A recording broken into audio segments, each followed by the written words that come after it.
El hervidor acababa de apagarse cuando la puerta principal se abrió.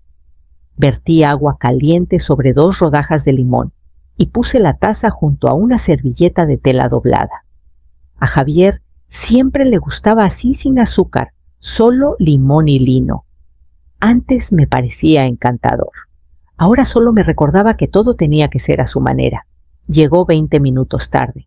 Sin disculpas. Solo una ráfaga de aire frío y el aroma de un perfume caro que se colaba por el pasillo. Tráfico masculló ya guardando el celular en el bolsillo. Le ofrecí té. No lo tocó. Nos sentamos en la galería, o mejor dicho, yo me senté, mientras él paseaba de un lado a otro, medio escuchándose a sí mismo, mientras hablaba de refinanciar el momento perfecto del mercado, como casas como esta son una mina de oro. Asentí donde correspondía. Había aprendido a no interrumpir cuando él estaba en su show. Pregunté por Carla. Desechó la pregunta con un gesto. En una reunión. Ya sabes cómo es. No lo sabía. Voy a subir un rato para una llamada por Zoom, dijo después de un momento. Solo una llamada, y luego hablamos de lo del patio trasero. Lo vi subir las escaleras de 2 en 2, ya hablando con alguien, mientras desaparecía en el antiguo estudio de Isidro.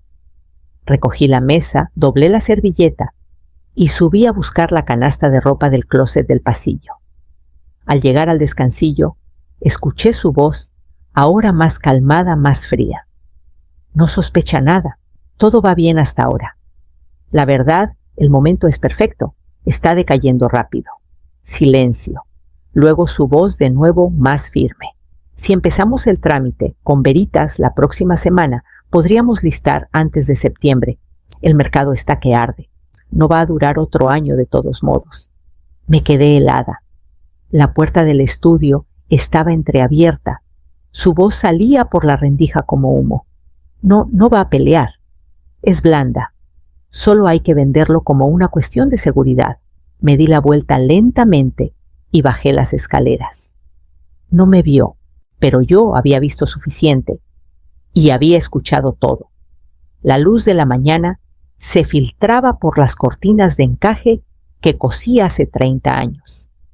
Todavía conservaban su forma los dobladillos hechos, mientras Isidro y yo escuchábamos jazz en la radio de la cocina con el olor a tinte de madera impregnado en el aire. En ese entonces no teníamos mucho, pero teníamos planes bocetos esparcidos sobre la mesa, sueños plasmados en papel que un día se convertirían en esta casa. Caminé despacio por cada cuarto, mis dedos rozando los bordes familiares.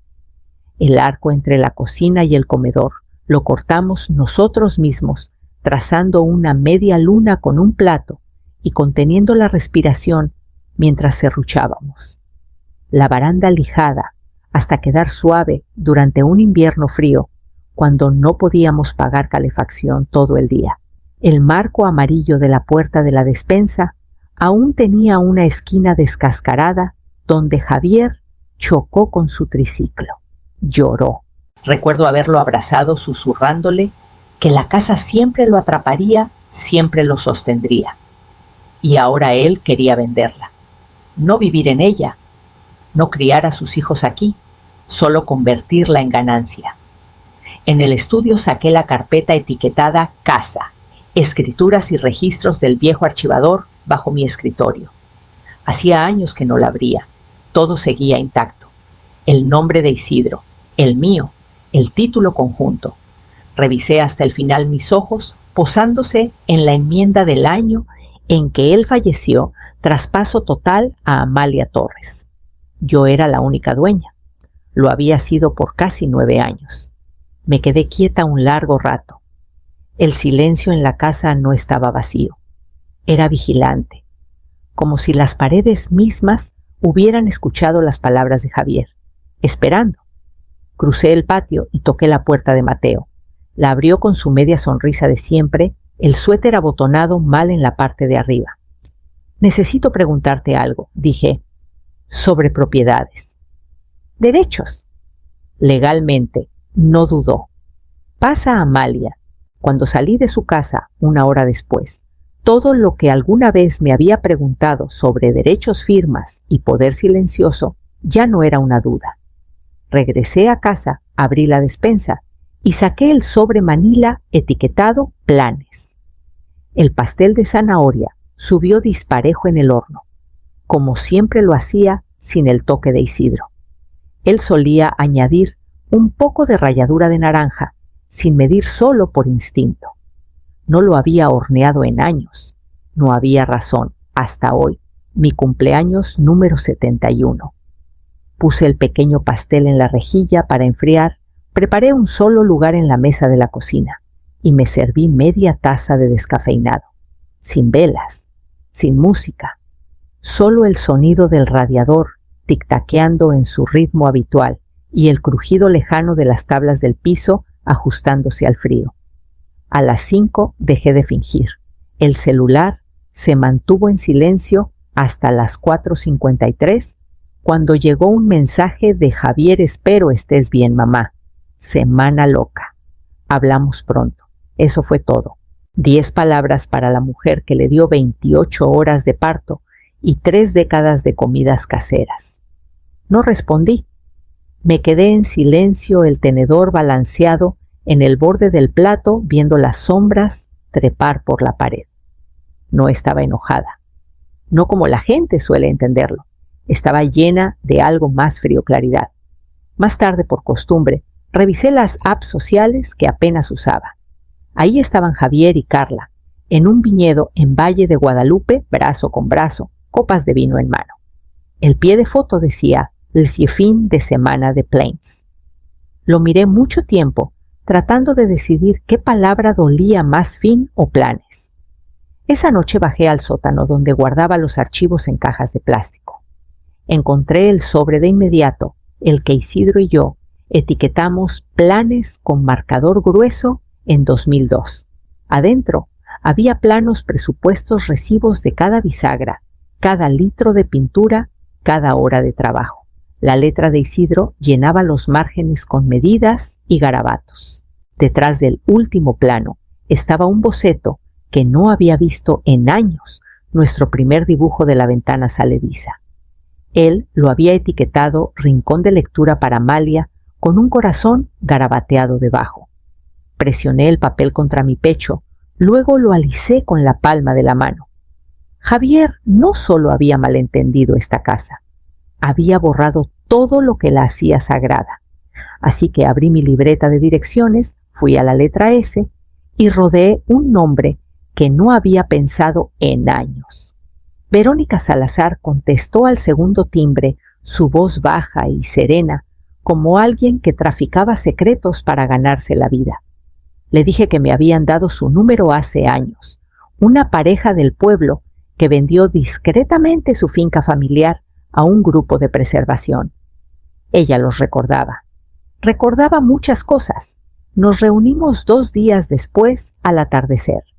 Vestía lana gris pizarra y tenía ojos que no necesitaban preguntar por qué una mujer mayor llamaba por listados discretos. Caminamos juntas por el perímetro de mi propiedad. No elogió los enrejados de rosas ni el detallado marco bajo los aleros. No tenía por qué. Adentro se detuvo solo una vez en la sala donde el moldaje original curvaba suavemente sobre la chimenea. «¿Tú restauraste esto?», dijo no como pregunta. Mi esposo y yo respondí. Verónica asintió y sacó una carpeta delgada. «Si estás lista», dijo, «puedo encontrar compradores que respeten el legado por encima de la ganancia».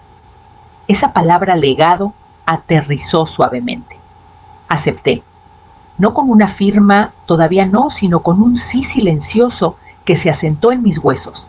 Me dijo que lo mantendría privado, fuera del mercado, por ahora circulando solo entre aquellos que no necesitaban recorrer una casa para saber su valor. A la mañana siguiente, Javier llamó. «Estaba pensando en pintar la fachada este verano», dijo con tono casual. «Darle vida al lugar. Molduras blancas, persianas, azul marino tal vez». Miré el celular antes de responder. «No será necesario». Hubo una pausa. «¿Estás bien, mamá?», Estoy perfectamente, dije y colgué antes de que su falsa preocupación arruinara el resto de mi mañana. Al mediodía, Verónica me envió un correo con una propuesta tentativa. Era más de lo que esperaba. El tipo de oferta que no hacía preguntas, solo expresaba reverencia por la artesanía y la historia. Caminé hacia la ventana salediza y me senté donde Isidro solía leer. Por primera vez en años, imaginé a alguien más sentado aquí, un extraño tal vez, pero uno que dejaría el corazón de la casa intacto. Esa tarde abrí el closet del pasillo, recuperé la caja de llaves y comencé a ordenar los juegos de latón por cuarto. La nieve se había derretido lo suficiente para dejar lodo en los escalones del porche. Resbalé ligeramente al traer el correo un pequeño recordatorio de que mis rodillas ya no cooperaban como antes. Adentro revisé los sobres, principalmente catálogos y ofertas, que no pedí hasta que llegué a uno con el nombre de Javier impreso en letras grandes. No estaba sellado. Solo doblado descuidadamente y metido en la pila, probablemente olvidado en su última visita. El membrete era de una compañía hipotecaria en San Miguel. Me senté en la mesa de la cocina, lo abrí y leí.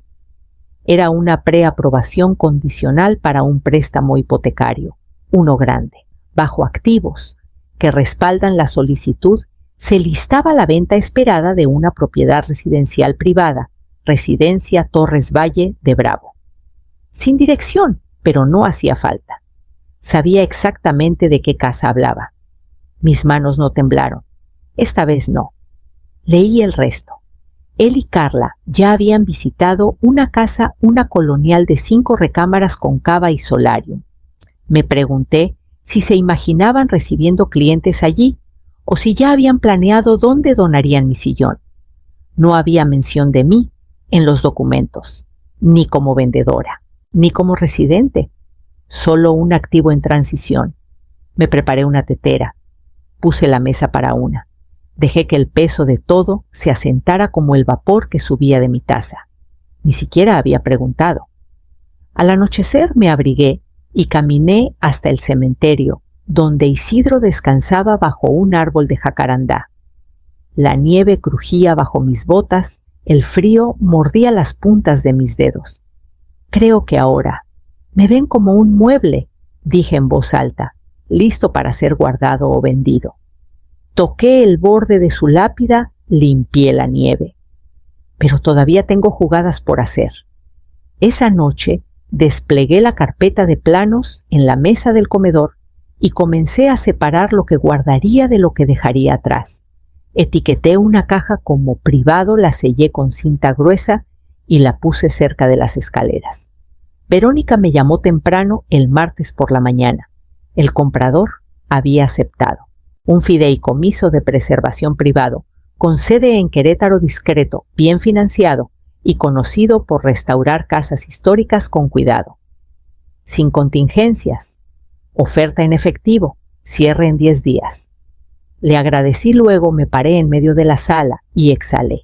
No era alivio, todavía no, pero algo cercano. Los días siguientes pasaron en un movimiento tranquilo. Empaqué despacio con método. 3 cajas en total. Una guardaba las camisas de franela de Isidro y el diario encuadernado en cuero que llevaba durante la remodelación, su letra aún firme, inclinada, llena de aserrín e intención. Otra estaba llena de mis cuadernos de bocetos, notas, garabateadas en los márgenes de borradores de diseño nocturnos, cuando teníamos que estirar el diluyente de pintura más de lo debido. La tercera caja solo tenía una carta, escrita la noche anterior, doblada cuidadosamente en un sobre crema, con los nombres de Javier y Carla escritos en la parte frontal. Etiqueté las cajas con cinta y las moví al pasillo trasero. Luego abrí la caja de nogal tallada que Isidro hizo para nuestro 25º aniversario. Adentro estaba el llavero de latón, un juego para cada cerradura de la casa, pulido y etiquetado. La llave de la puerta principal estaba desgastada por años de uso. La cerradura del sótano aún tenía una muesca de cuando Javier se encerró tratando de encontrar sus decoraciones de Día de Muertos a los 6 años. Até las llaves con una cinta de terciopelo y las puse en la caja justo al lado de la carta. La tapa se cerró con un chasquido suave. Verónica arregló que un mensajero entregara los documentos de cierre formales a mi nueva dirección temporal. Los firmé esa noche en mi pequeña mesa de cocina sola, con la misma pluma que Isidro usó para la compra original. Sin testigos, sin brindis, solo tinta, papel y la certeza de saber que la casa pertenecería a alguien que no la veía como una palanca. Puse la caja y las llaves cerca de la puerta principal, exactamente donde sabía que Javier las encontraría. Y luego deslicé el sobre en el panel interior, pegado detrás del vidrio donde atraparía la luz. Regresaron un domingo justo después de las 4, la hora exacta que sabía que llegarían. A Javier nunca le gustaba el tráfico y Carla insistía en llegar antes del atardecer. Observé desde mi nuevo lugar un pequeño departamento en el segundo piso con vista a una plaza tranquila. La transmisión de la cámara escondida en la luz del porche parpadeó en mi celular, clara, nítida e implacable. Su camioneta se acercó lentamente, como si esperaran que la familiaridad los estuviera esperando. Carla salió primero, sus tacones resonando en el camino de piedra. Javier la siguió cargando bolsas y una maleta de mano, ya molesto, antes de que su llave tocara la cerradura. No giró. Lo intentó de nuevo con más fuerza. Carla estaba detrás con los brazos cruzados, ya culpándolo por la molestia. Vi cómo se le tensaba la mandíbula. Luego vino el golpe seco, arrogante de alguien que creía que se había cometido un error. Nadie respondió. Después de varios minutos, Javier rodeó hacia la entrada lateral, también cerrada. Regresó su voz ahora cortante, y fue entonces cuando Carla notó la caja de nogal en la mesa del porche. La vi agacharse, levantar la tapa y detenerse. Sus dedos rozaron la cinta de terciopelo. Su boca formó una pregunta. Luego vio el sobre pegado detrás del vidrio. Lo abrieron juntos. La cámara no captó cada palabra en sus rostros, pero supe el momento en que llegaron a la línea que importaba. La parte donde les dije que la casa había sido vendida. La parte donde les recordé que nunca les había pertenecido en primer lugar. Carla parpadeó fuerte. Las manos de Javier temblaron. Imaginé que ya estaba calculando cuánto había perdido planes postergados, préstamos deshechos, sueños, que asumió que solo esperaban a que yo me apartara. Lo vi sentarse en el escalón del porche, los codos en las rodillas, mirando el suelo, como si la casa se hubiera vuelto contra él. De vuelta en mi departamento, cerré la app y puse mi celular boca abajo. El silencio a mi alrededor se sentía ganado. Herví una pequeña olla de agua para té, luego caminé hacia la ventana y la abrí lo suficiente para que el viento fresco tocara mi rostro. Para el lunes por la tarde comenzaron los correos de voz. El primero fue corto. La voz de Javier, baja, plana. Mamá, creo que hay una confusión. Llámame. El segundo llegó 1 hora después. Más largo, cortante. ¿Vendiste la casa? Sin siquiera decirme en qué estabas pensando. Borré ambos. Aparecieron en la puerta de Mateo el martes. Me lo contó después tomando café en su mesa de cocina. Preguntaron si yo había redactado los contratos, dijo con una leve sonrisa. Les recordé que me retiré hace 8 años y que, más importante, tú nunca necesitaste su permiso. Removió su té lentamente. Javier parecía que había tragado vidrio. Asentí. El té estaba demasiado dulce, pero no lo mencioné. De vuelta en mi departamento, encendí una pequeña vela junto a la foto de Isidro. Él habría amado esto, la pura competencia de todo. Siempre decía que yo era callada hasta que importaba, que construía despacio, pero nunca débil. Esa semana, el banco confirmó que los fondos habían sido depositados. El saldo de mi cuenta ahora tenía más comas de las que jamás había visto. Verónica había arreglado todo con la facilidad que viene de años manejando los secretos de otros. El préstamo de Javier fue revocado. Lo supe antes que él. La madre de Carla, escuché, se negó a firmar como aval para el plan de respaldo. La propiedad en San Miguel quedó fuera de la mesa. Firmé un contrato de renta ese jueves. Una casita modesta al borde de una colina boscosa con un porche envolvente y un pequeño arriate esperando lavandas. El tipo de lugar que nadie esperaría que eligiera y exactamente donde necesitaba estar. No le dije a nadie, ni a Mateo ni a los vecinos, ni siquiera al cajero del supermercado, que siempre preguntaba por la casa en la calle Olmo. Quería que perteneciera solo a mi memoria. Traje solo 3 cajas y una foto doblada de Isidro trabajando en la ventana salediza con un lápiz detrás de la oreja. Ahora estaba en un estante de la cocina junto a una pequeña vasija de cerámica y una libreta que no había tocado en años. Desempaqué despacio en la nueva casita un cajón a la vez. Sin prisa. Nadie preguntando cuándo estaría lista la cena, ningún eco de pasos cargados de arrogancia. Solo el suave crujido de las tablas bajo mi propio peso y el sonido de los pájaros acomodándose fuera de la ventana. Lo primero que coloqué fue la camisa de franela de Isidro doblada, gastada aún, con un leve aroma a cedro. La colgué en la parte trasera de la puerta del dormitorio donde me saludaría por las mañanas. Su caja de herramientas fue al estante sobre el perchero. No necesitaba las herramientas, pero necesitaba su peso cerca de mí. Prueba de sus manos, de su cuidado. Para el fin de semana, había despejado una esquina de la habitación extra para lo que llamé el espacio de los recuerdos. No un altar, no un museo, solo un lugar tranquilo donde el pasado pudiera respirar sin oprimir. Desplegué el plano de la vieja casa en la mesa y lo fijé bajo una lámina de vidrio. En una esquina puse el boceto de la ventana salediza que Isidro dibujó para mí. Junto a él coloqué una fotografía, él de pie, en la nieve temprana, brazos cruzados, sonriendo como hombre que había construido algo inquebrantable. Me senté con ello un rato, luego abrí mi celular y escribí un mensaje a Javier, no una lección, no una súplica.